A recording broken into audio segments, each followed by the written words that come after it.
in the old days when you used to say around the water cooler that the New York Times says blank, the New York Times might have been lying to us, that might have been propaganda. But was it better to have a shared view of truth, even if it was false, than to have 50 truths? And you can't even have a conversation now. Right. This is like having 10,000 reality choices where we are now. It's like pick your reality.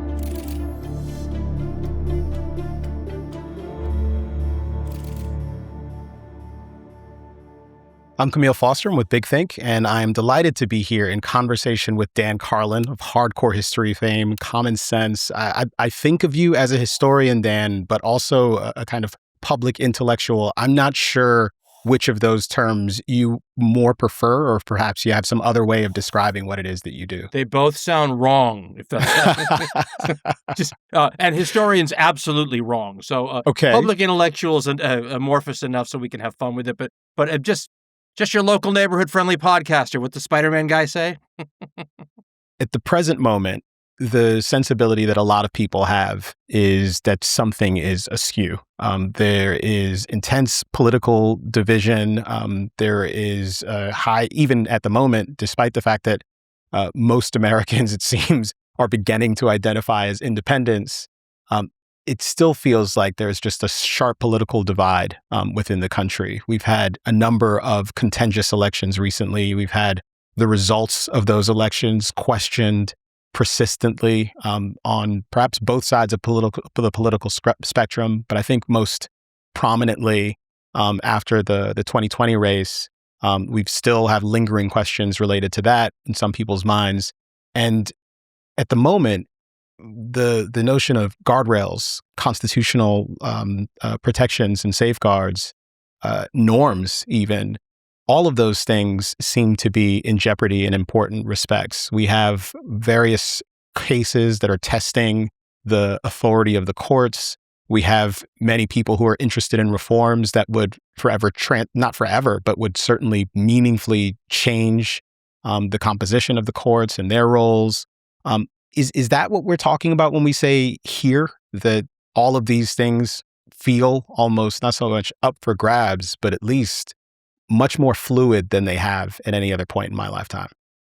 I think where we kind of get into trouble with some of these things is we're looking for, and I think it's the way we divide history books too, where you have chapters, right? So something happens and we realize, we've entered into a new era, where I feel like there's much more of a continuum. Like I'll go listen to some of the punk albums I used to listen to when I was 14 years old, and you'll listen to the Dead Kennedys and the lead singer Jello Biafra's talking about the stuff we're doing in Central America and all these, and stuff that this is all pre-internet, pre-digital, all this kind of stuff, but he's talking about things that morphed into the now, right? And that's when you realize how long some of these trends have been germinating. That's maybe a good way to put it. I would suggest that what we have now is the logical, and I say end result, but being a continuum, we're not at the end, right? We're getting farther down the road. This is all stuff that, to me, we were talking about, and this gets to what you were saying earlier, in an amorphous sense, right? That we're on our way to something. I'm not going to talk about what to do once we get there, because I don't know what it's going to look like when we get there. But I feel like we've been on this path for a long time. And I could suggest that if we zoom out even farther, when we know the story 10 years from now, 20 years from now, I think we're going to be able to trace back the roots of now to 30, 40, 50 years ago. And that's always the problem, I think, when we as human beings living in the story try to figure out what's going on, is that so much of what's going on started before we got here. It's like the old Marx line that you don't get to make history the way you want. You inherit a world that was created by other people and that has constraints that those other people were dealing with. And then we add new elements, right? It's their world from 1960 plus the internet, plus this, plus that, plus changing moral values, plus, and add a bunch of different things. So, I feel like we're just in a more intense version of where we were when I was 14 years old. But those intense elements that have been added, the internet, social media, all these kinds of things, they keep dialing up the amplitude. So everything we were dealing with, for example, politically, or what they used to talk about in the 1980s and the 1990s is trying to figure out a soft landing from the U.S. post-war dominance, right? The hegemony that because we were the one power that wasn't devastated, that we were feeding. There was a sugar high, a historical sugar high that we had after the 1945, that inevitably was going to come down as the rest of the world caught up. But what was that going to look like for the average American right on the street? So I remember in the 1980s when we're dealing with Japan starting to make cars that were getting into, this was all a very big deal, but you don't see that as part of the larger picture, which is the coming off of the sugar high, the rest of the world catching up. And then you throw in these elements that have never existed before. I keep bringing up the internet because to me, that's the big X in our equation, right? The part that didn't exist previously. Because otherwise, as a history nut, I'm going to attach this to similar circumstances in the past. But that's the element that didn't exist before, and that to me is the wild card. And when we watch our kids starting to attach themselves to a computer at the hip at 10 or 11 or 12 years old, I think it's reasonable to ask, what does that do to them? And then collectively, what does it do to society? And how does that change the dead Kennedys talking about what they were talking about when I was 14? I feel like we're on the continuum trying to make sense of it. And to me, it's easier for us to look back 10 or 20 years and now look and say, okay, I can see what I was talking about in the 90s and how that's playing out now. It's so difficult for me to do a common sense show now because we like to focus on solutions and clear thinking and all those kinds of things. And I feel like from where we're looking at things in the mix, I don't know how you do that. I don't know how you do that, honestly. Yeah, Martin Gurry had a book that I thought was pretty great, and for me was incredibly clarifying with respect to just how to think about where we find ourselves now, called Revolt of the Public. And it's similarly focused on I think what it called the information tsunami. And specifically, it's the internet, of course, but mass media more broadly, and the internet making all of that so widely available. So many voices being able to kind of communicate all at once, the elites essentially losing the ability to kind of have this monopoly on narrative shaping. Right, the gatekeepers. Yeah, the gatekeepers. Yeah. So that certainly feels like a kind of fundamental element of what's happened in our politics. I think that we have a tendency to think about the ways in which, say, Barack Obama and Donald Trump are very different from one another. But when you look at how similar they are to one another in terms of their kind of ascendancies into politics, Barack Obama was a political outsider who it really wasn't his turn at the time that he found himself with the Democratic nomination and then ultimately winning the presidency. And Donald Trump, similarly, a political outsider who's essentially not so much a grassroots guy because he's very much a celebrity even before he made his ascent in politics. But it was certainly not his time. The party was incredibly resistant during his first winning presidential run. And even in his second victory, it seems that he was a very kind of surprising force to many people, I think even in his own party. I think the expectation after 2020 was that Donald Trump was over. You probably weren't going to see him again. And plenty of people were surprised by the fact that, again, he was able to leverage a lot of the same tools, communicating directly with the public, leveraging social media, essentially establishing his own social media company. And I think it's hard to understate just how essential all of that is to the context that we find ourselves in. The fact that it feels like it's hard to even find agreement about what the actual facts are about circumstances that are going on right now. But relatedly, with respect to circumstances that have transpired in the past, like what is in fact true is something that's really hard to make sense out of at a time when we've never had more access to information and never had more kind of outlets that are at least looking into these things, however well-resourced or they are or not. I always think of the Steve Bannon line, flooding the zone with crap, right? That was going to be I think he was a little less pleasant than that, but yes. But the whole idea was, how do we conceal the important things amongst a ton of unimportant things so that by the time you figure out what is important versus what's not important, it's already a done deal. The fact that somebody has enough input into the public informational sphere so that they can do that is a change from the old days. You mentioned gatekeepers. Gatekeepers is the way we used to think about them, right? And we would slam the fact that the gatekeepers, I always tell this story because it's so indicative, and young people their eyes always get so big when I tell them. But I remember as a kid in the 70s, we used to come out of the supermarket and you would see every car in the parking lot had been flyered. Somebody had gone and Xeroxed their messages. They'd put it under every windshield wiper. And I joke all the time to my kids that was the old version of social media, right? If you wanted to get your word out, that was how you used to do it. And it would always be some cult or some weird thing that was, that you'd never put, the gatekeepers would keep from getting in the regular media. But that was how it used to be. You couldn't, flooding the zone with crap was a lot harder to do in the old days, right? And I've had a lot of conversations with people about shared facts. This question about, can you have a society where debate and stuff like that is important if you don't have a sort of a touchstone where you can say, okay, that's true because so-and-so said it was true. And in the conversation, we all agreed that in the old days, when you used to say around the water cooler that the New York Times says blank, and that used to be enough to settle whether it was a fact or not, that the New York Times might have been lying to us, that might have been propaganda. But was it better to have a shared view of truth, even if it was false, than to have 50 truths? And you can't even have a conversation now. So I've had a bunch of arguments with people about, the nature of truth. Can you have conversations over things where we have different worldviews? And I mean, that's the problem I have as a person who likes to have a good conversation, argument, or debate today, is we never get past the, who are your sources or what are your facts? We never get into what we would have called in the old days, the meat of the discussion, because we never get to, we're different. We differ over the reality we see, if that makes sense. And the question then that I would have is, can you have a situation when we're all occupying our own little information or reality niches? I mean, is that even a thing? And I'm not sure. I keep looking for historical analogies where we've been in other periods like that.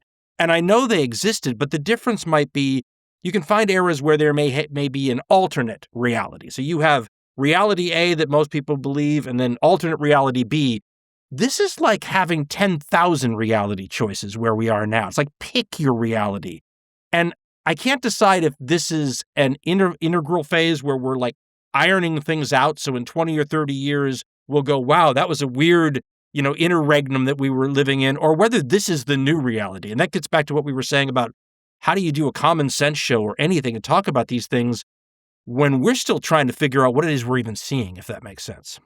I suspect it isn't quite binary, but it almost feels like I could describe two possible futures here. One where things get meaningfully worse, where there is exceptional levels of distrust of all of the important institutions, where people are kind of finding their narratives wherever they want, just kind of splintering all the way down. I call that now. That's what I refer to as the now.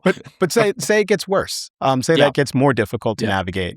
And then there's another possibility, which interestingly for me could be brought on by much the same forces. There's this sense that there's nothing I can really trust, that we potentially develop some cultural antibodies where we're better able to make decisions about what is true and what isn't true, where we don't become cynical about everything, but become kind of usefully, functionally skeptical of a great many things. And when I look around the information ecosystem, I see the ascent of all this AI-generated content, for example.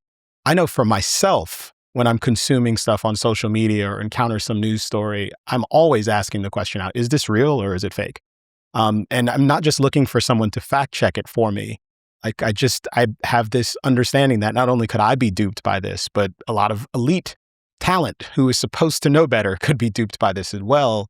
And if we find ourselves developing those muscles and new publications and new institutions start to spring up that can actually help us sort out kind of fact from fiction, it feels like that's kind of another very real possibility. And that there is perhaps some reason for optimism at this point, that we might actually find ourselves in a world like that. I mean, is that optimistic story something that you think might be credible here? Or I love your term antibodies. I love your term because I think that's a good way to put it, because I always say there's a fork in the road always ahead of us, right? Things can get better, things can get worse.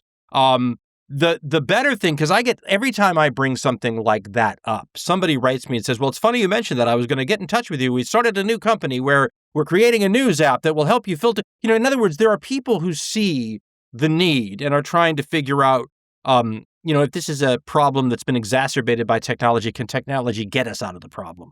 And the answer could be possibly. I mean, the reason I'm doing a podcast now is I started a tech company with some buddies back in the late 1990s.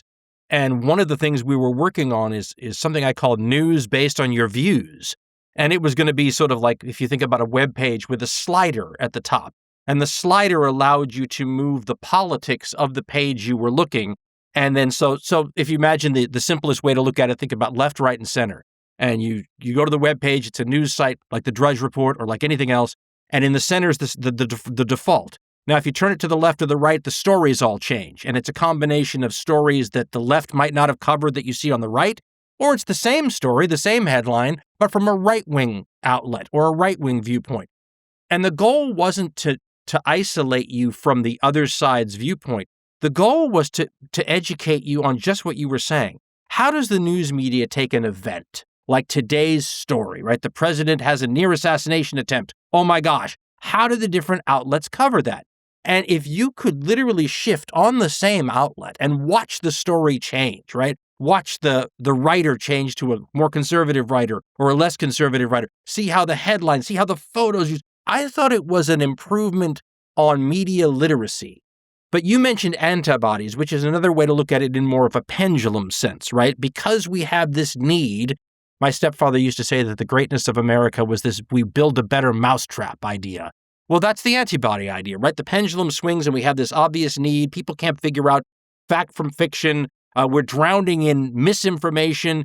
Is there a need then that the better mousetrap can fulfill? I don't know the answer to the question. I just know that I think I could think of professors back in history class that would say that everything that we're experiencing now is a version of what we used to experience, only worse. I mean, when you think about the impact that things like Gutenberg's Bible and movable print and all that sort of things have, I mean, it's a similar vibe, if you will, a similar destabilization of the way things were, and a lot of people wondering about what this means for us. This is obviously, amplitude-wise, far above anything we've ever had, but it's interesting if you use it as sort of a connection to those earlier destabilization platforms and ask yourself how we got ourselves out of those problems. I think we have two different kinds of situations, though. You have a situation in a non-free country where the people really have no input, and it doesn't matter what facts they believe because they're not impacting the leadership decisions anyway. You think like a Putin's Russia, or you think about our situation, or Europe, or countries that are supposed to be democracies or republics where the information and informative level of the population is absolutely crucial to the system working out the way it's supposed to. And then you ask yourself, have we created something that breaks our system if you keep people from knowing what's going on by flooding the zone with crap?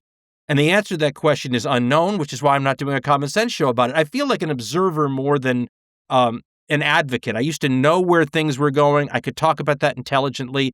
I feel like I'm just along for the ride now, like all of us are, if that makes sense. Sure. So we've zeroed in on the kind of cultural dynamics, the rise of particular technologies, this really robust information ecosystem that we find ourselves in, which is pretty fractured. Robust is a nice way to put it, too. Yeah. But I want to talk about some of the other institutions, and particularly our political institutions. I'm very curious about something I've heard you talk about in the past, executive power, which is something that has expanded pretty reliably over the course of many, many administrations, and the current administration is certainly no exception to that. They've made a lot of kind of unprecedented changes with respect to attempting to do things via executive order and pronouncement. I suspect we all know, but I'll say that Congress doesn't really legislate in the way that it has historically. In fact, it's largely kind of separated itself from that responsibility and obligation. They barely even pass budgets anymore, which has forced the courts to do a great deal more. So I offer all that as context for what I'm going to say next, because one, the institutions were designed and there was an expectation that they would work together, or at least be these kind of counterbalancing forces in important respects.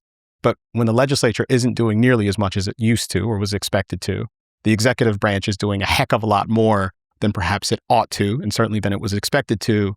And the courts are, it seems, still playing their traditional role, trying to adjudicate these disputes over what can and can't be done under the law by the legislature, what the proper restrictions on the executive branch ought to be. But there is a lot of concern about whether or not the courts will continue to be able to play that role. And I'm curious about your thoughts on that, given what you've seen historically, if we've perhaps gone through periods like this before, and you think things are about kind of normal where the courts are concerned. And then I want to talk about executive power in particular. And if you think that we've seen, again, just kind of You talked about this steady progression, that we can kind of look at history as something that, wow, this unprecedented thing is happening versus, yeah, we've kind of been on this trajectory for a while. And certainly with executive power, it feels like we've been on this trajectory for a while, but it also feels unsustainable. Well, the thing to remember about executive power is it is tempting. And not just for the executive, but for everyone who wants the same things the executive's trying to do. And this is something where, people get angry with me and they accuse me of being they'll say you're a both sideser, right? Because every time, and I'm a devil's advocate, I absolutely am. So anytime I go too far on one side, I always even up on the other side. But what I try to tell people is that it's okay to say that one party's been worse in one respect or another at this time or at that time on the question of executive power. But when you've got a trend that takes decades and decades, some would say going back to Andrew Jackson, you can date it whenever you want, but that's going to be a bipartisan thing. And that, to me, the biggest issue, and I have this discussion with people all the time, not enough people pay attention to the fact that the Constitution's number one goal is not efficient legislating. It is tyranny prevention. And we pay a huge price in this country for the inefficiencies in our constitutional design because it's trying to keep those powers separate, because it's trying to keep too much power from ending up in any of the single branches. Now, the truth of the matter is if you want to make progress on any number of issues, we'd be better off throwing that out the window. That tyranny prevention stuff causes us all kinds of headaches. But you see how much it matters when we come close to really needing it.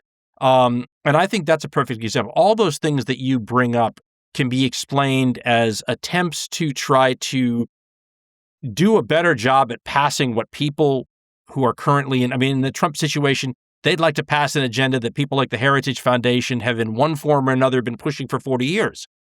So the last thing that they want to hear is that Congress needs to interfere more and slow things down and reestablish guardrails and all these kinds of things, which is the same thing that liberals would have felt like during FDR's administration when he's trying to pull people out of the Depression, but doing so in ways that increase the tyranny potential, right?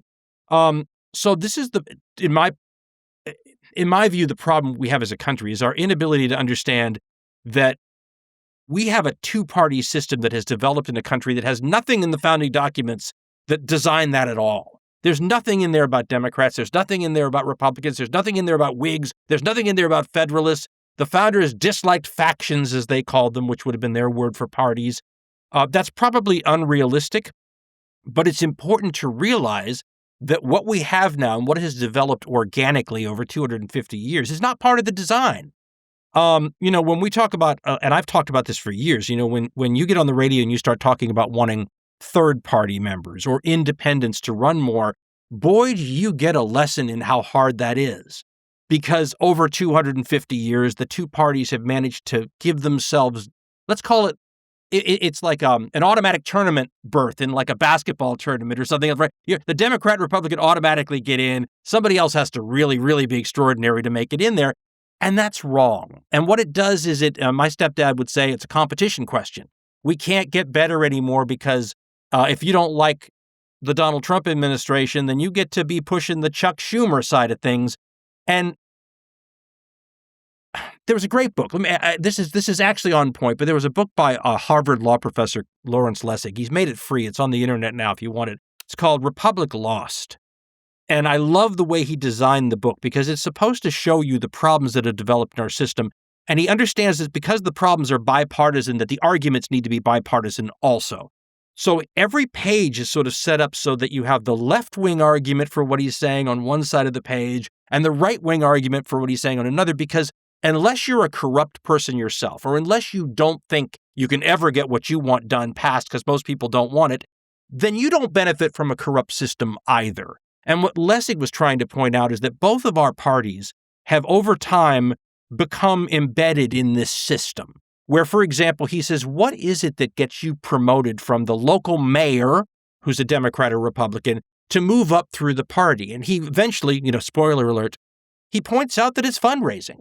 That what you've proven to be good at throughout your rise in the party power structure is you're good at bringing people together who will then give money, who will then help the party, it all makes sense when it's explained that way. But the bottom line is these people that get up to the top positions of power, Donald Trump exempted because he's not part of that system, But these are people who didn't demonstrate fantastic leadership skills. They didn't demonstrate the ability to, work across the aisle. They didn't demonstrate the ability to come up with really unique and groundbreaking and interesting legislation.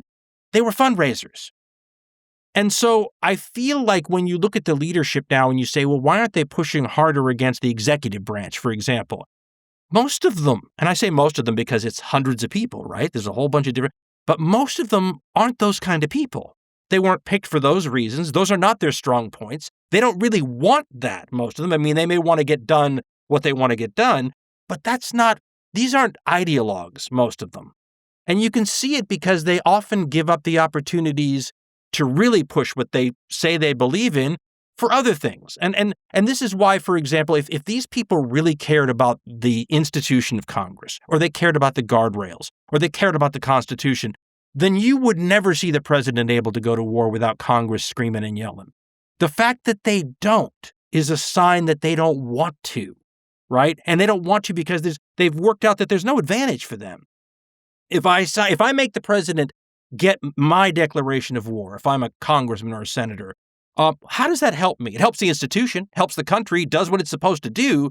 But me personally, that just gets me in potential trouble. Right, you're on the hook for it. You're on the hook for the decision. decision. If the war goes sideways, I'm in on it, right? On the other hand, I can do something like just say, I'll give an authorization to this and that. And then if it goes sideways, I can claim, well, that's not what I signed up for. If it's good, I can say I was in the whole way. In other words, the founders believed that the various ambitions of all the people, men mostly in their day, right, in these different branches of government would counterbalance one another. My pride would counterbalance your pride, my sense of, and it does work that way sometimes for a while. But somewhere down the road, people figured out that I can have all of the perks that matter to me in this job without any of the things that are a pain in the rear for me in this job. And when that happens, I think you start getting different people. I can remember several different eras in legislative history where you would see a great leaving of competent, experienced people who have just said, I can't operate in this environment anymore, or Congress has become too divided, or fundraising's too much a part of my job, or and I remember several eras where you would see it just a sort of an influx of people just leaving because this isn't what they signed up for. Well, then my question is if those people signed up for the reasons we want them to sign up for and left because they can't do that anymore, what are the people who take their place doing, right? And over what period of time then do you end up replacing people who at least mentally are trying to do what we think they're supposed to do in that job with people who don't care, who aren't leaving because it doesn't bother them as much as it bothered their predecessor? Well, what do you end up with? There's a great line from the movie The Untouchables, the remake with Sean Connery and Kevin Costner and stuff. And they're trying to deal with a corruption issue in Chicago in a courtroom because the Al Capone types had bought the jury. And the real famous moment in the movie is when, because the jury's been bought, they can't get Capone and whatever, and they come in and they bring in all the jury replacement members that aren't corrupt, and then that changes everything, right? It's essentially like replacing your corrupt government with a non-corrupt government overnight. And I remember thinking, that's kind of what we need. I mean, there's an old line, William F. Buckley said, we'd do better if you just simply went down the phone book and randomly picked a name and made that person your senator or congressperson.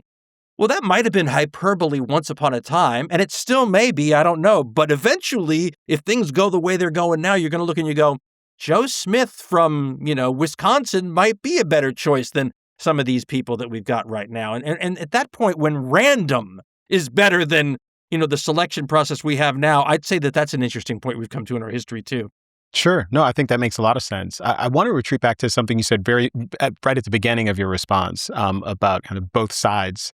It seems to me that when someone is alleging both sides, they probably ought to be trying to make some determination as to whether or not you're offering some useful context for trying to better understand the circumstance, or whether you're trying to kind of obfuscate the situation and help someone escape culpability by saying, but what about what they're doing? Sure. And they do that online all the time, by the way. Of course. Yeah. I think we see that latter thing all the time. I think we really don't see quite enough of people trying to, excavate some additional context related to something else, or find this trend line that may run through both parties, because that's a heck of a lot less satisfying for someone who is in fact a partisan. I don't want to believe that I am somehow even partly responsible for the way that things are right now.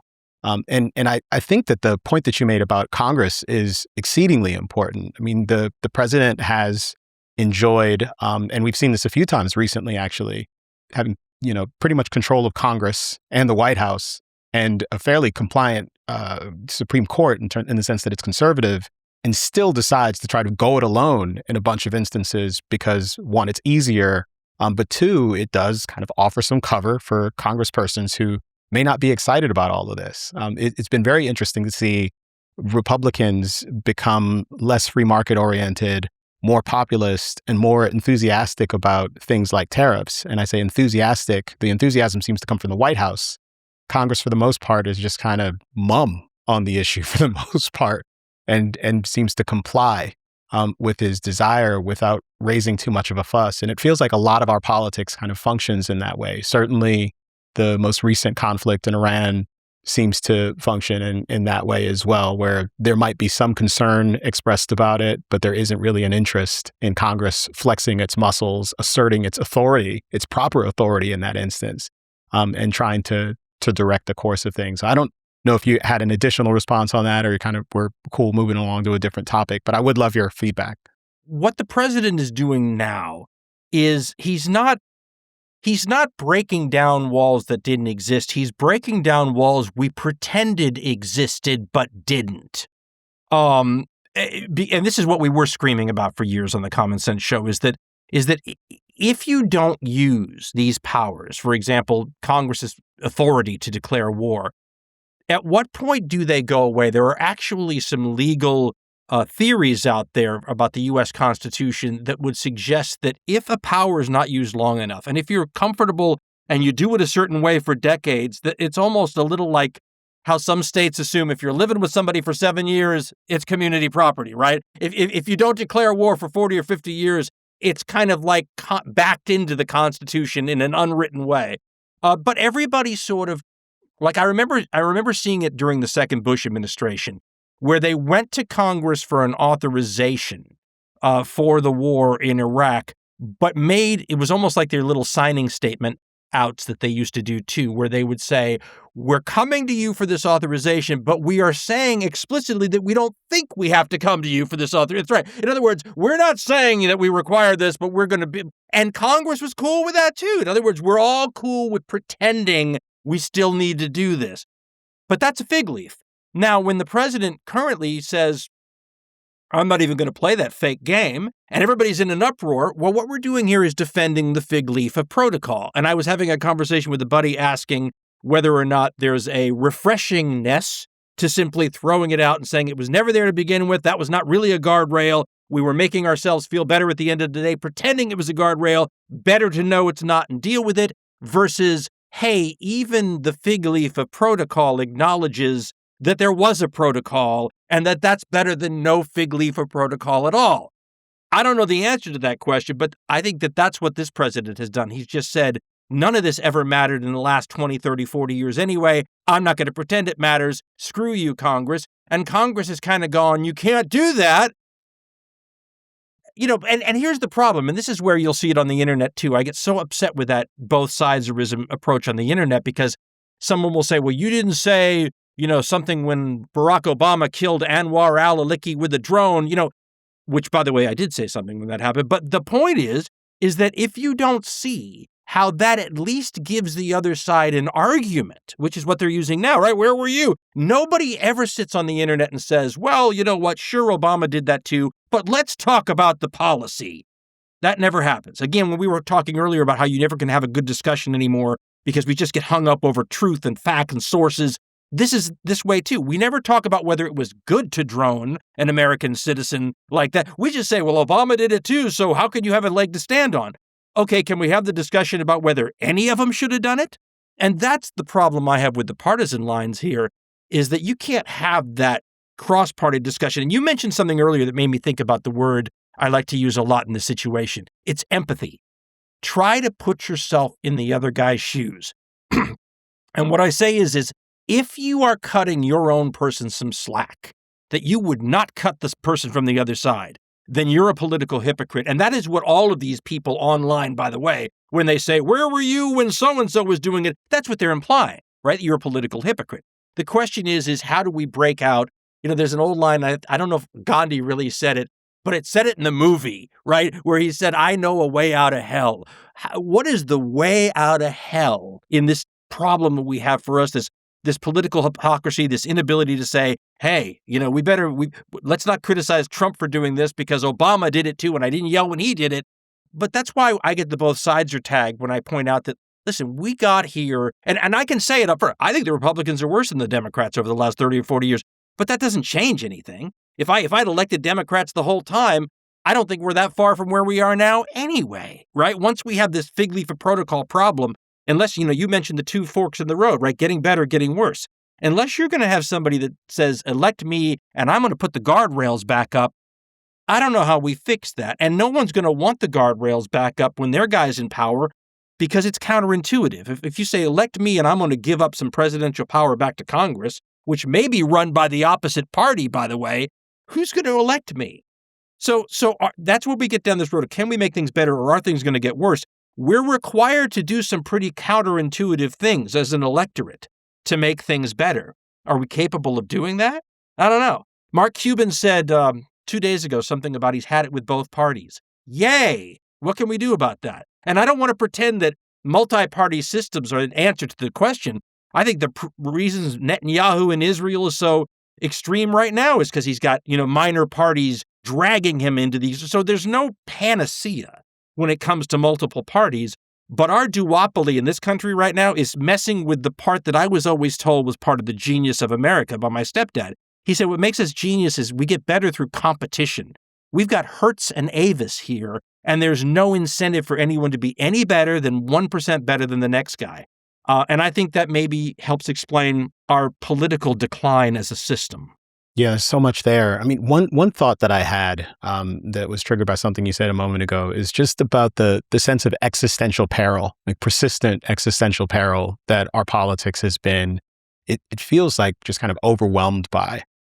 Both sides of our political our kind of political divide here are insisting routinely that if they win, that's kind of it for us.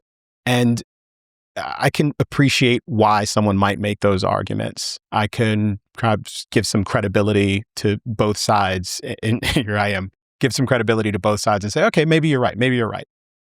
But it also feels like if we're going to have a conversation or we're going to think about politics through that empathy lens that you mentioned a moment ago, where we really try to put ourselves in the other person's shoes in a meaningful way, it's much harder to do that when we imagine that what we're facing is kind of an existential crisis, a set of policy proposals that will kind of forever change the country in a way that we simply can't come back from.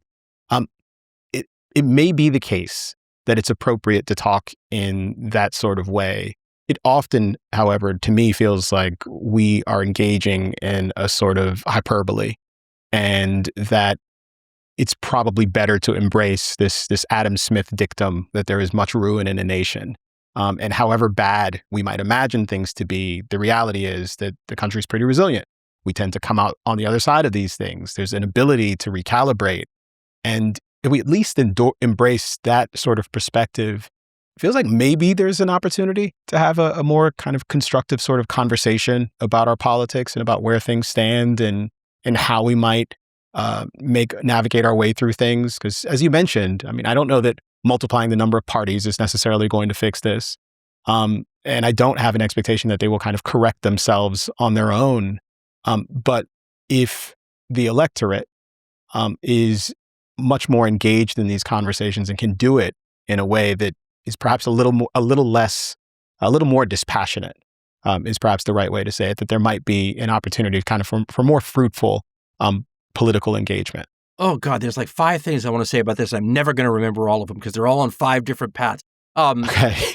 The first thing is and remind me about this, but we're not incentivized to keep the level of heat in our political culture down. The incentivization all runs the other direction. Sure. But let me, I want to play off something I just said, because we were talking about political empathy, and I can hear a friend of mine saying, you're asking me to empathize with people who don't think I should even be allowed to exist. And I wanted to address that for a minute because it's a very logical point.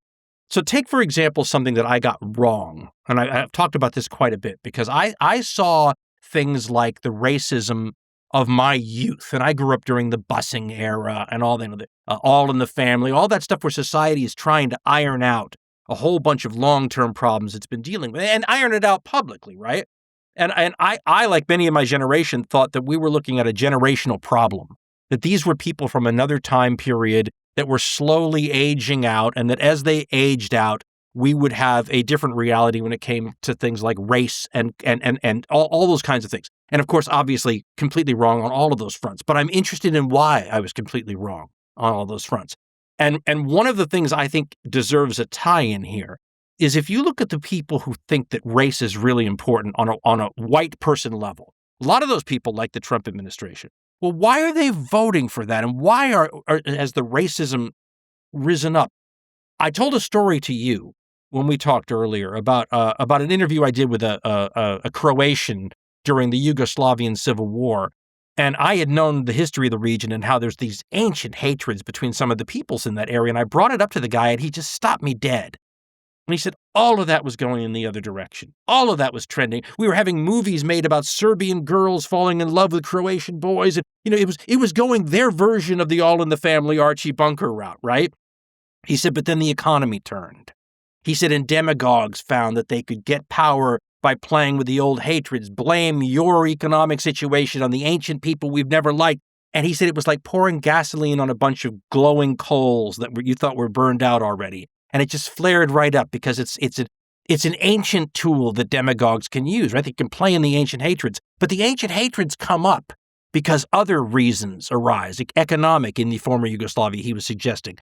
Well, you could make a kind of a tie-in here that the party that's benefiting from, let's call them disaffected, disenfranchised whites in the American Rust Belt voting for the Trump administration, what if we could have helped those people 4 or 5 administrations ago in the Rust Belt not end up in the Rust Belt?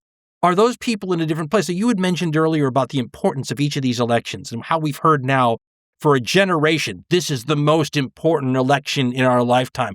What if that's always been true? What if that's been true for 40 or 50 years, right? In other words, when we were screaming and yelling and listening to the dead Kennedys scream about the Reagan administration, I thought the Reagan administration was particularly nasty. Now, in the context of things, it looks positively glorious compared to where we are now, but that's the continuum, right? But had something changed early on, had we gone in a different direction in 1964, well, that would have been Goldwater, but you know what I'm saying. In other words, from before I was even born, we could have been on a different path now that would have set us on something different. But once you don't solve problems, and once people become more and more desperate, that's when extremism arises, right? So if you solve the problem of what are people going to do for meaningful work, in the parts of the country that are feeling, watching their towns disappear and their children leave, and if you don't solve that problem, it's going to find a way to make you feel its pain. We did a show once called The Revenge of the Gangrenous Finger on Common Sense. And the entire part was how you could decide this finger doesn't matter at all. It's just a little finger. Who the hell cares about this? But if it gets gangrene because you ignored it, it'll poison all of you.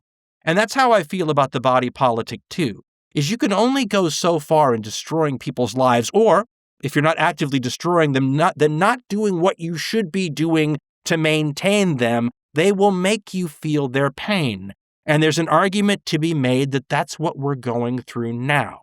And if we don't solve the problem this time around, it will be ever more amplified the next time we come around. And, there's somebody who described history as not a circle, but almost like a Mobius strip, where you do come around to the same point, but it's on a different level, right? And I feel like we've had to deal with this. What are Americans going to do to make a living and raise their family and have a higher standard of living than their elders had, which was always, our benchmark? I feel like we've been having this discussion since at least the 1980s, maybe the 1970s. How long can you not solve that problem before it's going to turn a system that should be functioning like a spinning top and perfectly equilibrium? At what point does that top become unbalanced? And once it does, how do you restore its equilibrium? And that gets us back to what we were talking about earlier, where I don't know what to say in a common sense show now, because the whole show was about how the top was going to get out of balance. I don't know how to get it back in balance. That's so interesting. And now I'm in the position you were in just a moment ago. There's so much there that I'd like to respond to. I love these conversations, though, because you don't get to have them enough. We end up getting stuck on, well, where did you hear that? And who are you getting your sources? This is much more fruitful, isn't it? Yeah, I think so. You mentioned just in terms of like race and identity and I suppose I could say increasing salience of race as an issue in American politics. Again. Yeah, it's so odd. And the Mobius strip analogy is phenomenal, because I think that actually is a really great representation for what at least I've seen happen here, where, in the 1960s and 70s, when you talk about race, there's a very particular sensibility about kind of formally institutionalized racism. Yeah, Jim Crow and everything in the law, absolutely, which has to be addressed. Yeah. And it kind of made sense.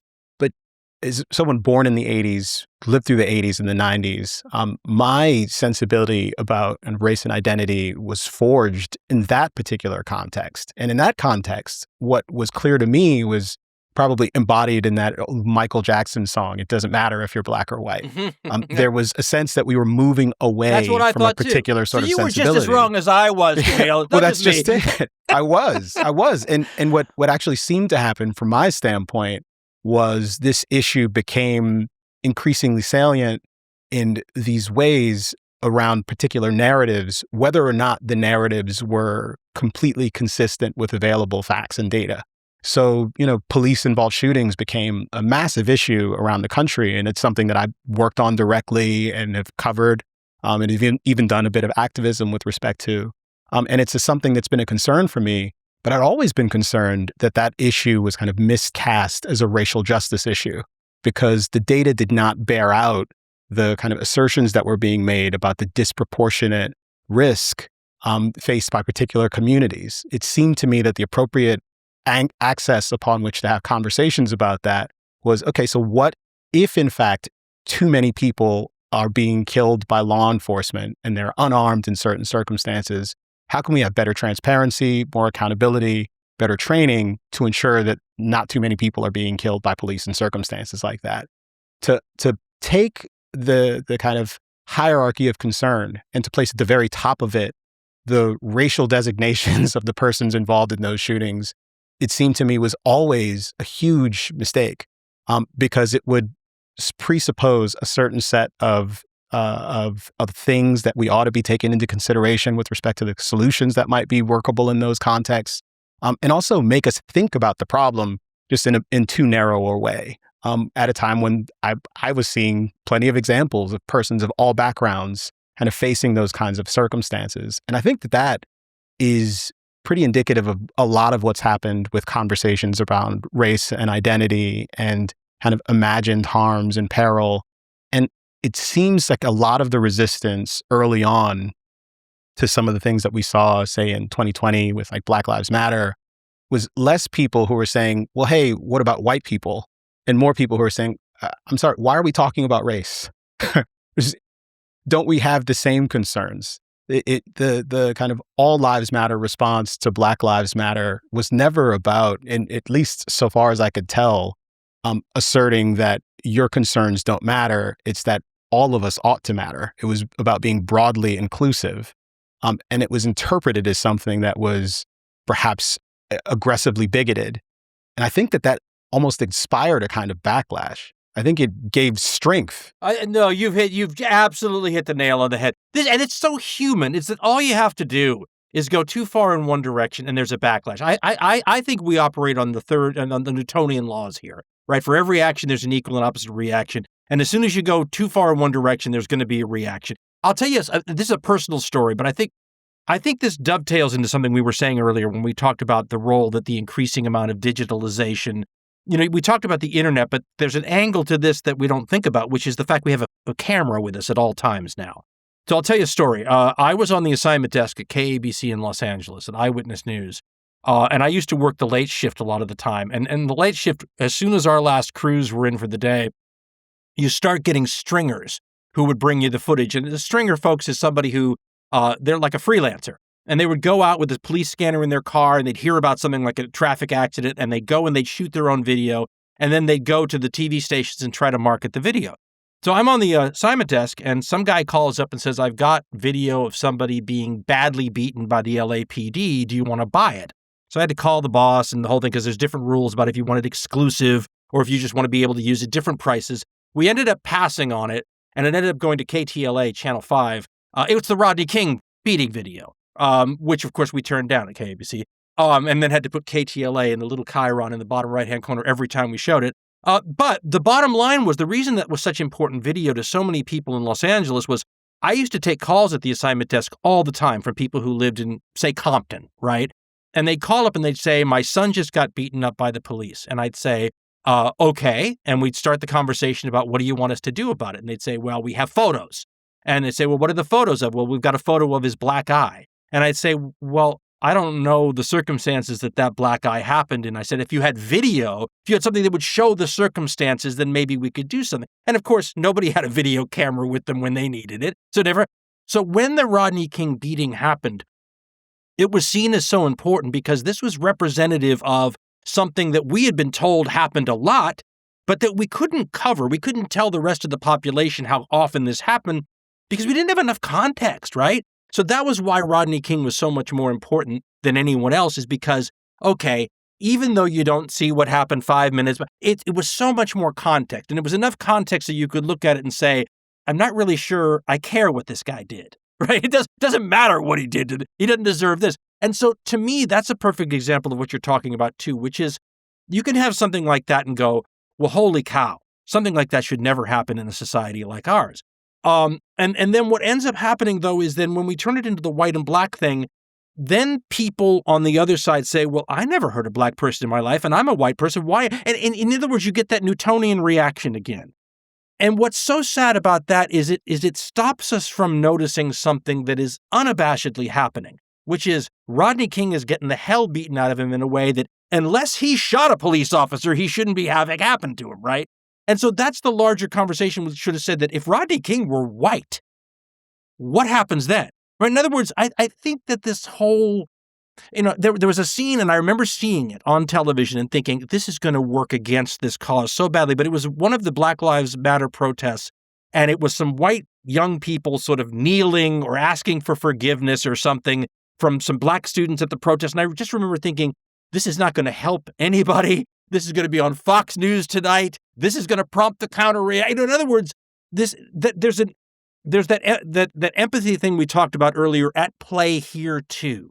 To understand, and I had this problem. I'm jumping around. I apologize, but I had this problem when I was a protester in my protesting days. There were always two groups of protesters: the ones who were desperate about being effective, and the ones who were more concerned. And this is coming from one of the effectiveness crowd, so I may be biased.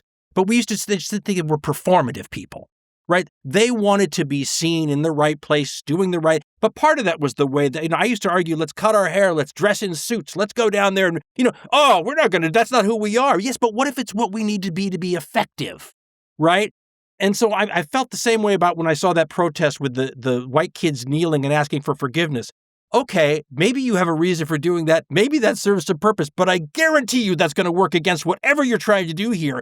And yet if I had said that as a protester, there would have been pushback. In other words, some people thought, so this is what I mean about that Newtonian thing and having empathy. If we could somehow merge those, a combination of having the empathy and realizing that you have the empathy so that you can see the Newtonian thing happening, then maybe we stand a chance to nip the next Newtonian counter reaction in the bud. But you know what's going to happen, and you don't have to be a genius to figure this out. But what's going to happen, let's just say the Trump administration goes by the wayside and we have the post-Trump era. What do we think is going to happen in the post-Trump era? Don't you think there's going to be prosecutions? Don't you think there's going to be investigations? Don't you think that, like the Nixon administration, there's going to be people going to jail? How is that? Now, listen, first of all, I should say that has to happen. This is why we're in a conundrum. If you don't do that, then you don't punish people who violate the Constitution. But when you do it, how are the people who support the president now going to view that? They're going to view that as lawfare. They're going to view that as the pendulum swing. They're going to view that the lesson they learn is the next time that they get power, they've got to be even more nefarious. Aggressive, yeah. And this, by the way, ladies and gentlemen, for those of you who already know, I apologize, but this is the Roman Republic tit-for-tat retribution cycle that led to the death spiral there over several generations. The Marius and Sulla things that you see playing out at the end of the empire there that leads to Caesar, that gets more murderous every time power then goes to the other side, that's where we are. So being able to look ahead and say, can we somehow put a monkey wrench in this dynamic we're living in the middle of, plays right into the point you brought up earlier about the two roads we can go down. One road is we repair and we get better and we have a second American Renaissance. The other road is we're Marius and sullying this thing down to the Caesar day. And then, So I feel like that's where we are. I don't know which part of the Roman cycle we're in, but it's the Mobius strip thing again. It's not exactly like ancient Rome, but it's enough like ancient Rome so we should recognize it. Yeah, I mean, that's just it's so consistent with what I've been seeing in the news cycle just this week. In Virginia, you just had the redistricting. Another thing that's vote. A two-party duopoly thing, yeah. Both parties absolutely doing it, but there's a kind of a vigorousness with which the Democratic response is taking place now that is happening at the same time. It's karma, baby. It's karma. a lot more. I just saw a commentary piece, I think, in the Bulwark that was, stridently in favor of court packing, for example. And from their standpoint, the description, and I think this is almost verbatim, it's time to take the gloves off. We've got to do whatever it takes. Anything that's appropriate. Anything is appropriate in service of ensuring that tyranny doesn't win. So we have to do everything possible to seize control and to bend the rules in our favor so that they don't do it. There's probably a way that people will respond to that from the other side, and it's with a similar sort of reckless abandon, insisting that they need to bend the rules in their favor. And yeah, that feels unsustainable. And that might be the most kind of dispiriting thing to come out of this conversation. Man, we've just gone partisan crazy is what we've done. Yeah. We just and that would be the only thing that would be the advantage for me of multiple parties is it would be harder to fall into one of these two camps. You mentioned earlier about a rise in the number of people who called themselves political independents, and I do believe that this is the highest number of political independents we've ever had in this country, at least registered. But we have no power.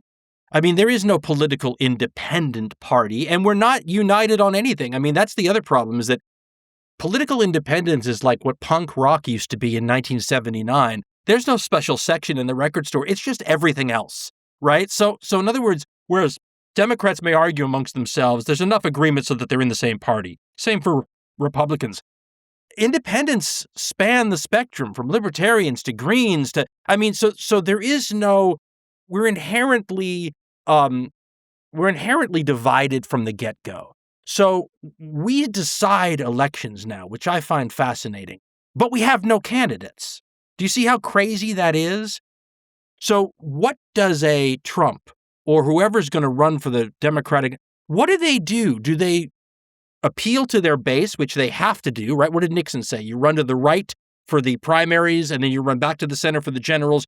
The Democrats run left for the primaries, then run to the center.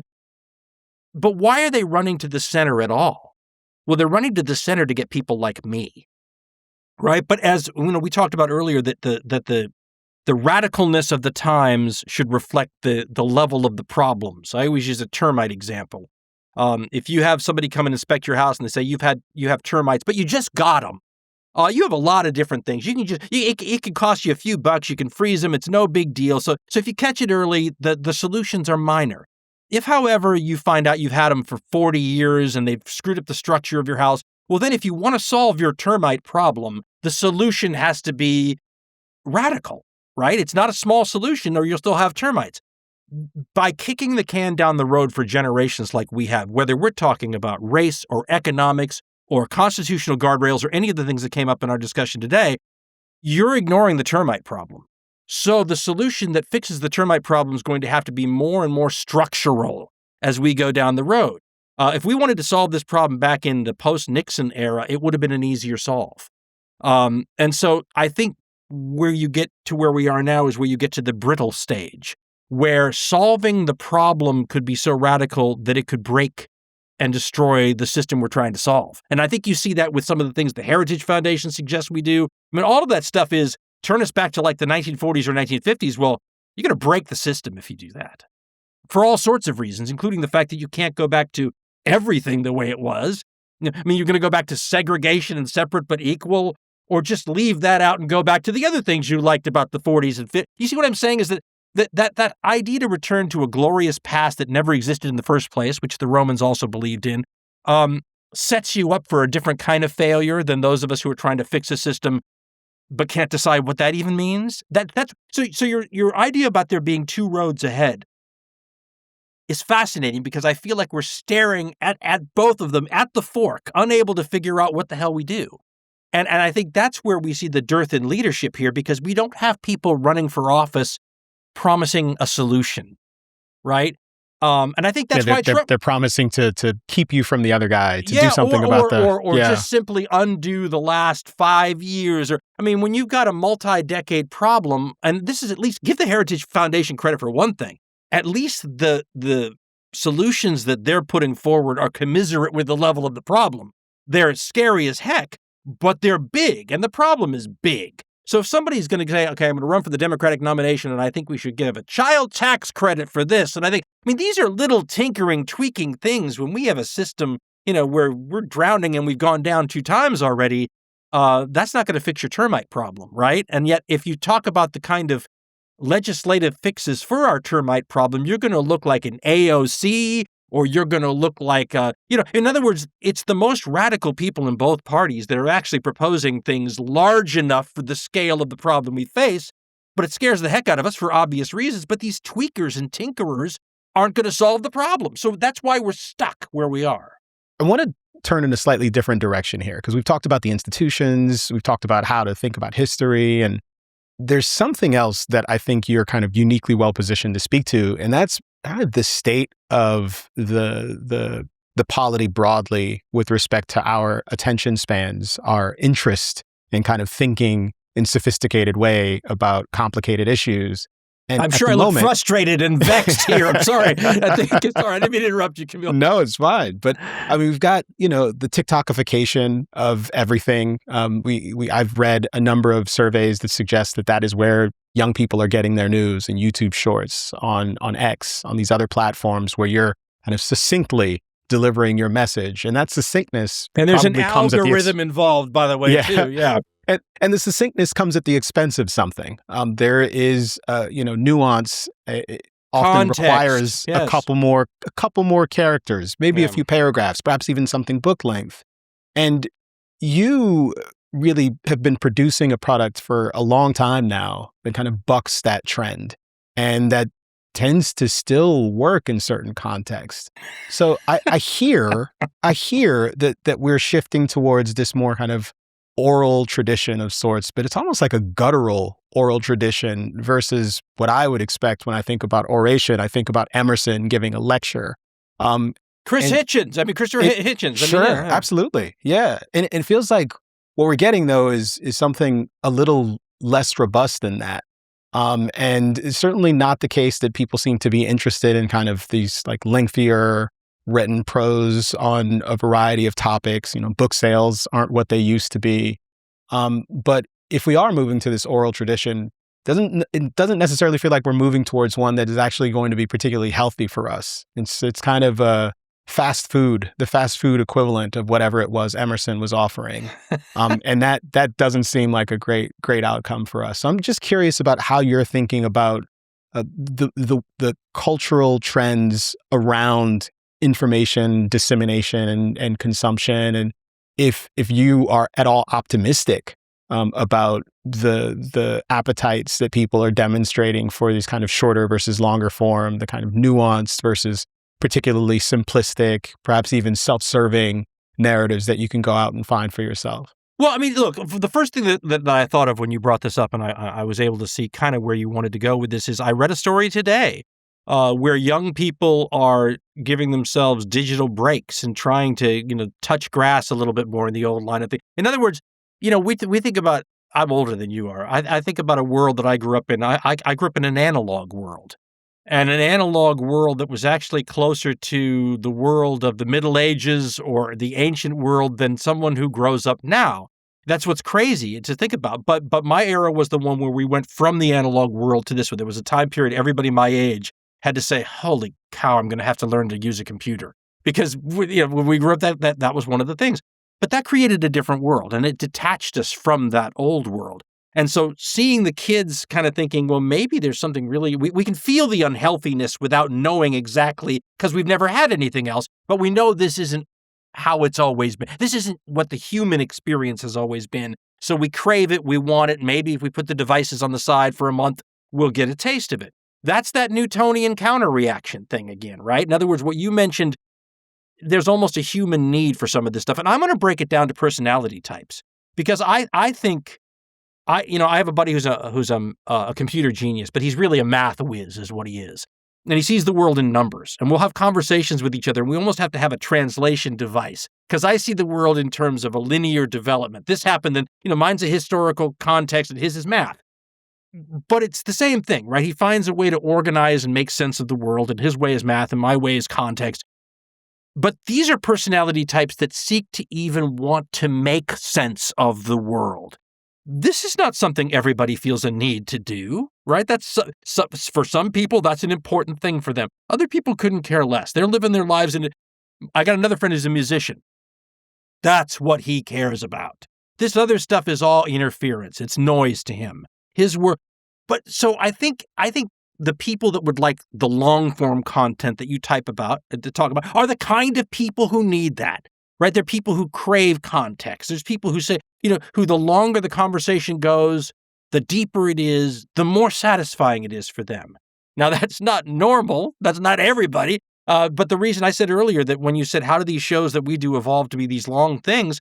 And I said it was an evolution that the listeners played a role in. They're the ones, it's a famous story. I tell it all the time, and I'm sorry, but I apologize. The first time we ever did a show over an hour long, I included an apology in the show. I said it is just not right to assume that I should take an hour of your time to talk about the Apaches. You didn't ask for this. And I got about 10 people writing the exact same phrase. We have pause buttons. And it was like a light bulb because I was an idiot. Of course they have pause buttons, but it never occurred to me that there would be a bunch of people in the audience who would say, 60 minutes, we're hoping for an hour and 20, right? So in other words, these were people telling me that they wanted more. It wasn't me creating a market for it. It was me discovering that there was one, and the market told me there was one. And I think that's a personality type. I don't think that would appeal. My wife doesn't listen to my shows. It's not her thing, right? But somebody does. So I think there's a personality type that appreciates context, that can deal with opinions. Maybe like when we're doing Common Sense, a lot of people listen to Common Sense don't agree with me. But they like that they're getting something from it depth-wise, complexity-wise, that they don't get elsewhere. And I appreciate that. And those are exactly the kind of people that do what you and I were talking about earlier, the ones who are able to take themselves out of their own partisan views, able to have empathy, able to try to see somebody else's viewpoint, if only to make better arguments for their own side, right? That was my stepdad used to say, you want to sell somebody something, you better understand their point of view, right? And I feel the same way about politics. You want to sell somebody something, understand what matters to them. And I think I think that a lot of people out there who don't get context are craving it. It's a personality type. I don't have 10 bazillion listeners, but the ones who like what we have to offer, they're out there. And I think that's an interesting demographic to try to target, to be honest, maybe for other things too. I use a lot of AI tools.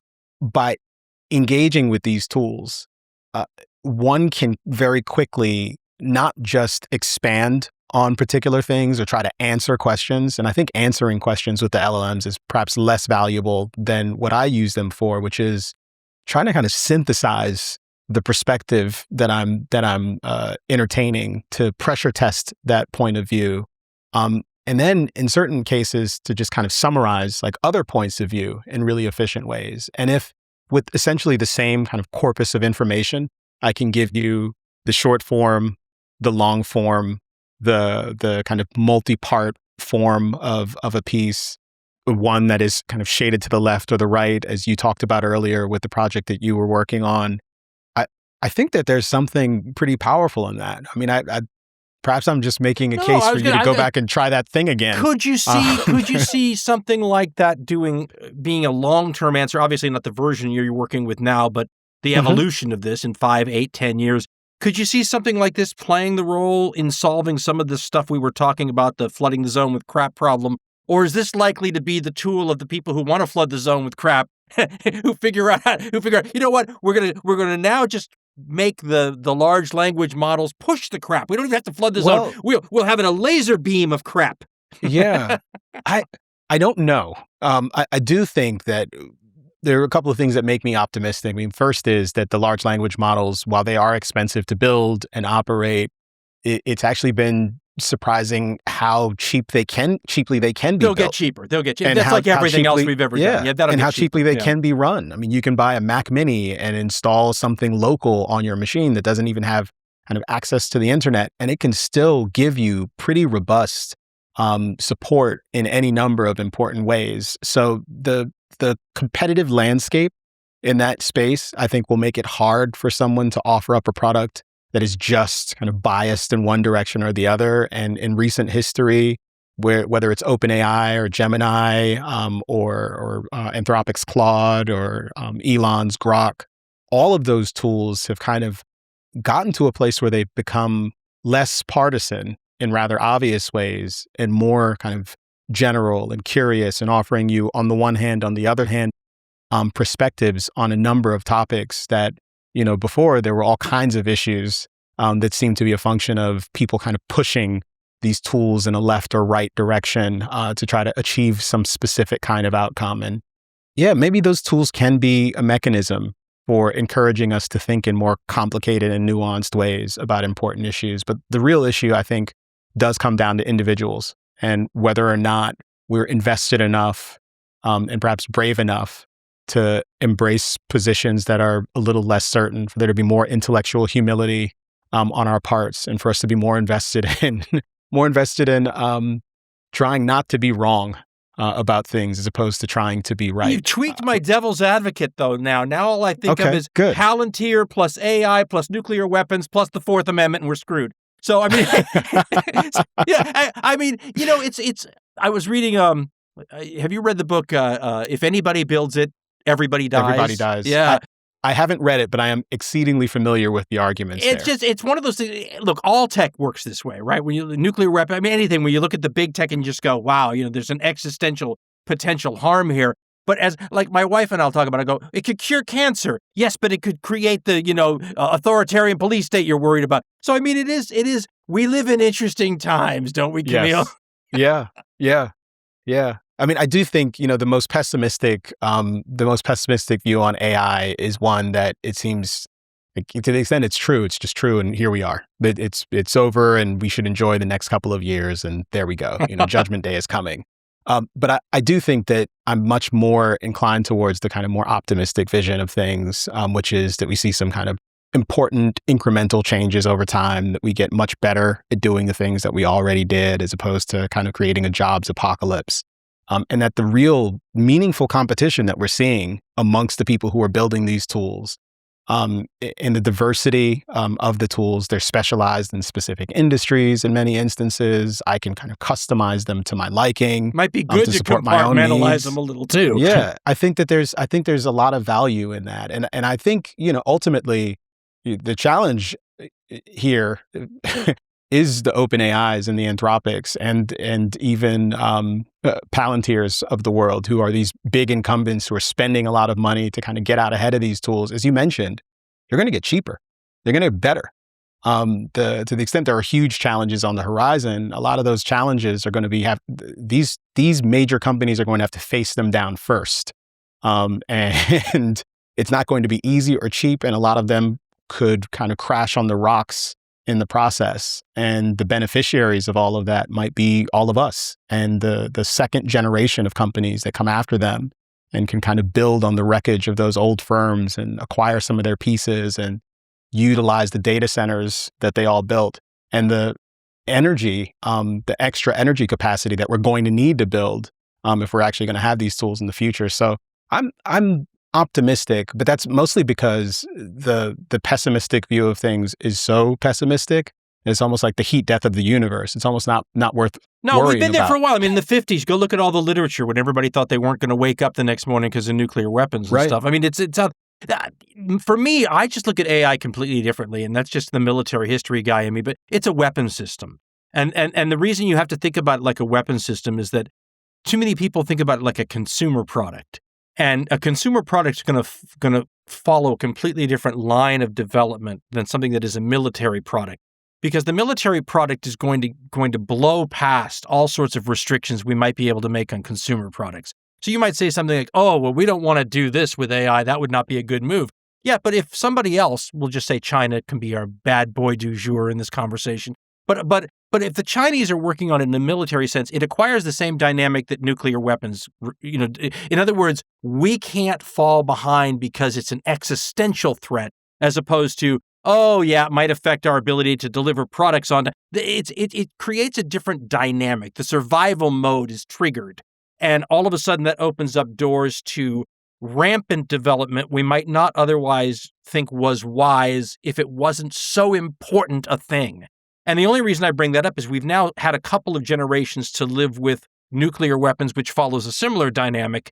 And I feel like people, and it's normal in an American society where everything is sort of, we look at the capitalistic side of this, how we can make money off of it.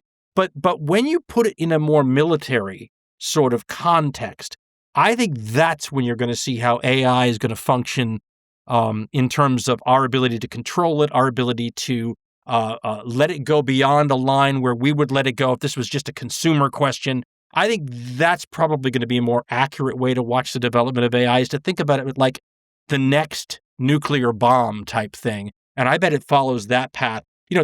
We used to call nuclear weapons and nuclear power a dual-use technology, right? Because you can use it for both. AI is a dual-use technology, but we forget that one of the uses is military and existential. Yeah, and then some of the limitations on your ability to utilize it are built into the tech as well. I mean, the nuclear fallout, if you're too close, you can't use it. That sort of problem is very tangible. When the EMP pulse happens and blows your AI out of the water, then what, right? Yeah. And I think AI is somewhat similar in that at the moment, we talk a lot in the consumer context, hallucinations, but that actually exists in the military context as well. And it's part of the reason why you can't have completely autonomous murder machines. Go watch a movie like Failsafe. The whole movie Failsafe is about sort of a computer glitch, right? Mm-hmm. Well, what if that computer glitch were done on purpose? Yeah. I mean, there's War Games, the more updated version, I guess, of Failsafe is another one. Imagine the movie War Games from the early 80s with AI. I mean, the whole thing is fascinating. And I always say, if we fascinating and terrifying. Yeah, but that's it's the stakes that actually make it interesting, though, right? In other words, if it wasn't so damn serious, it might not be so intriguing. I always say that this would be such an interesting period to study from 500 yeif we were doing a history show on it. It just is a whole different thing to live through, isn't it? Yeah, it sure is. Well, I suppose 500 years from now, AI Dan Carlin, AI Kmele, maybe continue to have this conversation. That's right. And whenever we want it. Things. Dan, this has been really, really wonderful. I am so grateful to you for just taking some time to chat with me. This has not gone at all as I expected, which is in some respects precisely what I expected. I hope you get what you want out of it, but it was very enjoyable. Well, thank you so much, Dan. That means a tremendous amount. Dan Carlin, thank you, sir. Thank you for having me.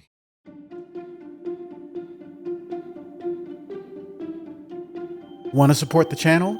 Join the Big Think members community where you get access to videos early, ad-free.